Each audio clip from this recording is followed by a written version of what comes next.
Share knowledge. तो हम कर रहे थे आपकी साइंस का 10th साइंस का 14 chapter that is sources of energy.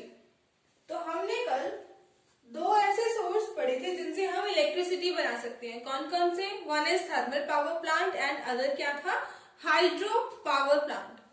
तो आज हमें नेक्स्ट टॉपिक करना है so improvements in technology for using some sources of energy. तो हमने कुछ ऐसे एनर्जी के सोर्सेज देखे थे जिन्हें जलाने से एयर पोल्यूशन होता है, तो उनमें कुछ इम्प्रूवमेंट्स करके क्या हम उनको अच्छा सोर्स बना सकते हैं। Firstly biomass. बायोमास क्या होता है? When we use plants and animal product as a source of fuel. जब हम प्लांट्स के प्रोडक्ट्स को या फिर एनिमल्स के प्रोडक्ट्स को एज अ फ्यूल यूज करते हैं तो उन्हें हम क्या बोलते हैं? बायोमास बोलते हैं। अब ये बायोमास को जलाते हैं तो क्या होता है? They not produce much heat but a lot of smoke when burned. इनको जलाने के बाद हीट इतनी नहीं प्रोड्यूस होती जितनी की स्मोक बनती है, बहुत ज्यादा अमाउंट में धुआं छोड़ते हैं। सो कौन कौन से हैं? Wood, cow dung cake, vegetable and other waste. Therefore हमें क्या चाहिए? हमें कोई ऐसी टेक्नोलॉजी चाहिए जो इनकी एफिशिएंसी को बढ़ा सके और इनकी जो कमियां हैं, जो लिमिटेशंस हैं, उनको कम कर सके। क्लियर? तो हम ऐसे ही कुछ इंप्रूवमेंट्स को देखते हैं जो हुई हैं इनमें। सो हमने क्या किया? क्या ऐसी नई टेक्नोलॉजी लगाई जिससे वुड और काउ डंग को हम एक अच्छे फ्यूल में कन्वर्ट कर पाए। तो हमने क्या किया? हमने वुड को जलाया, लेकिन इस बार हमने ऑक्सीजन की जो सप्लाई थी वो कम रखी। बिल्कुल कम ऑक्सीजन की प्रेजेंस में अगर हमने वुड को बर्न किया तो क्या हुआ? उसमें से जो वाटर और वोलेटाइल सब्सटेंसेस थे वो तो उड़ गए और एक सब्सटेंस मिला हमें चारकोल। तो चारकोल को फर्दर हम एज अ फ्यूल यूज करते हैं। चारकोल को जब चलाया जाता है तो यह एक अच्छा फ्यूल है। कैसे? क्योंकि ये बिना फ्लेम्स के जलता है, बर्न विदाउट फ्लेम्स। ये क्या होता है? स्मोकलेस होता है, कोई धुआं नहीं छोड़ता and have a high heat generation capacity. और इसकी हीट जनरेशन की कैपेसिटी भी क्या होती है? हाई होती है वुड से। तो वुड से हमें अच्छा सोर्स मिल गया फ्यूल का, चारकोल। क्लियर? अभी cow dung. Similarly cow dung को अगर हम ऐसे ही जलाते हैं तो उससे भी एयर पोल्यूशन होता है, बहुत गैसेस निकलती हैं हार्मफुल। तो हमने क्या किया? हमने एक टेक्नोलॉजी निकाली। कैसी टेक्नोलॉजी? काउ डंग हो या वेजिटेबल वेस्ट हो या सीवेज वेस्ट हो, तो इन सारे वेस्ट को हम क्या करते हैं? डिकम्पोज करते हैं। डिकम्पोज मीन्स गलाना। इनको गलाते हैं पर ऑक्सीजन सप्लाई हमें नहीं देनी है। बिना ऑक्सीजन की प्रेजेंस के इनको जलाया नहीं जाता, इनको डिकम्पोज किया जाता है, मीन्स गलाया जाता है। एनारोबिक बैक्टीरिया होते हैं ऐसे बैक्टीरिया जिनको ऑक्सीजन की नीड नहीं होती, तो वो बैक्टीरिया इनको डिकम्पोज करते हैं और इनकी डिकम्पोजिशन के बाद क्या मिलती है? हमें गैस मिलती है जिसका नाम है बायोगैस। बायोगैस का नाम आप सबने सुना होगा ना, गोबर गैस भी बोलते हैं हम इसको। तो बायोगैस एक बहुत अच्छा फ्यूल है, बर्न विदाउट स्मोक, कोई स्मोक नहीं होती जब इसे जलाया जाता है। नो एश लेफ्ट, जैसे कि वुड या काउ डंग को जलाने के बाद एश जो है वो लेफ्ट रह जाती है, तो इसमें कोई भी एश नहीं बचती। हाई हीटिंग कैपेसिटी, इसकी हीटिंग कैपेसिटी बहुत हाई होती है and it is also use for lightning, और इसे हम लाइटनिंग के लिए भी यूज कर सकते हैं। तो हमने देखा कि कितनी अच्छी अच्छी प्रॉपर्टीज हैं। एक बहुत अच्छा सोर्स मिला हमें एनर्जी का। और इसमें बायोगैस में इस वेस्ट के डिकम्पोज होने के बाद जो स्लरी बच जाती है उसे हम एज अ मेन्योर खेतों में यूज कर सकते हैं, खाद की तरह उसे यूज किया जा सकता है। उसमें high nitrogen and phosphorus content होता है। क्लियर? तो टेक्नोलॉजी से हम किसी भी एनर्जी के सोर्स को और इम्प्रूव कर सकते हैं, उसे और अच्छा बना सकते हैं। अभी देखते हैं बायोगैस प्लांट कि बायोगैस प्लांट कैसा होता है, क्या प्रोसेसिंग होती है उसमें जिससे हम काउ डंग से या वेस्ट से बायोगैस बना सकते हैं। सो ये उसका एक सेटअप है। ड्राइंग पे मत जाना, लेकिन बात को समझो। इस सेटअप में क्या है?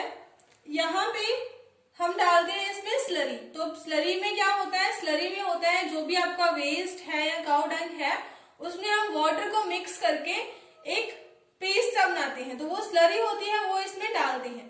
यहाँ पे जहाँ पे सॉइल लिखा है वहां पे मिट्टी है, और नीचे एक बड़ा सा टैंक होता है जिसे हम डाइजेस्टर कहते हैं। तो ये स्लरी इस डाइजेस्टर के अंदर जाती है, और इस डाइजेस्टर में कोई भी ऑक्सीजन नहीं जानी चाहिए। ऑक्सीजन के लिए कोई स्पेस नहीं है, यहाँ पे कोई ऑक्सीजन नहीं होती, नॉन ऑक्सीजन। इसमें होते हैं कुछ ऐसे माइक्रो ऑर्गेनिजम्स, कुछ ऐसे बैक्टीरिया जो बिना ऑक्सीजन के रह सकते हैं, और वो करते हैं इसका स्लरी का डिकम्पोजिशन। मीन स्लरी में जो भी कॉम्प्लेक्स सब्सटेंसेस होते हैं उनको ब्रेक डाउन करते हैं, जिस प्रोसेस में गैस रिलीज होती है जिसे हम बायोगैस कहते हैं। और इस डाइजेस्टर के ऊपर एक टैंक लगा है जिसे हम गैस टैंक बोलते हैं। उसमें जाके गैस क्या होती है, कलेक्ट होती रहती है आपकी। और ये डाइजेशन के प्रोसेस में इन बैक्टीरिया को 6 से 7 दिन लग जाते हैं। क्लियर। उसके बाद जो बचता है इसमें पेस्ट, जो भी बचता है स्लरी, वो बची हुई स्लरी एज अ मैन्योर हम खेतों में यूज कर सकते हैं, क्योंकि उसमें नाइट्रोजन और फास्फोरस का जो कंटेंट होता है वो बहुत ज्यादा होता है। और इस गैस टैंक से यहाँ गैस आउटलेट लगा होता है जहां से गैस को हम यूज कर सकते हैं वेरियस पर्पसेस के लिए। क्लियर। तो ये एक बहुत अच्छा फ्यूल होता है।